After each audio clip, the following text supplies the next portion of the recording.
Hello' student, মই আজি এটা ইম্পৰ্টেণ্ট টপিকৰ বিষয়ে আলোচনা কৰিম। টপিকটো হ'ল ট্ৰান্সজেনিক বেক্টেৰিয়াবিলাক কি? যিকোনো এটা উদাহৰণৰ সহায়ত ব্যাখ্যা কৰা। উত্তৰ: ট্ৰান্সজেনিক বেক্টেৰিয়াত বাহিৰা জিন থাকে, যিটো ইচ্ছাকৃতভাৱে ইয়াৰ জিন'মত সুমুৱাই দিয়া হয়। ৰিকম্বাইনেণ্ট DNA প্ৰযুক্তিৰ জৰিয়তে মানুহৰ ইনচুলিন বা এনজাইমৰ দৰে বিভিন্ন বাণিজ্যিকভাৱে গুৰুত্বপূৰ্ণ সামগ্ৰী উৎপাদনৰ বাবে বাঞ্ছনীয় জিনটো প্ৰকাশ কৰিবলৈ এইবোৰক হেৰফেৰ কৰা হয়। ট্ৰান্সজেনিক বেক্টেৰিয়াৰ এটা উদাহৰণ হ'ল ই. কলি।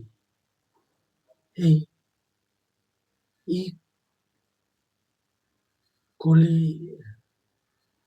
প্লাজমিডত মানুহৰ ইনচুলিনৰ A আৰু B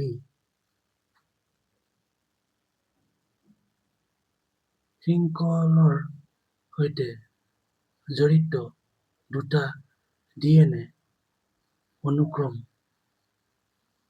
সুমুৱাই দিয়া হয়, যাতে এই অনুসৰি মানুহৰ ইনচুলিন উৎপাদন হয়। সেয়েহে বেক্টেৰিয়াত ইনচুলিন জিন সুমুৱাই দিয়াৰ পিছত এই ট্ৰান্সজেনিক হৈ পৰে আৰু মানুহৰ ইনচুলিনৰ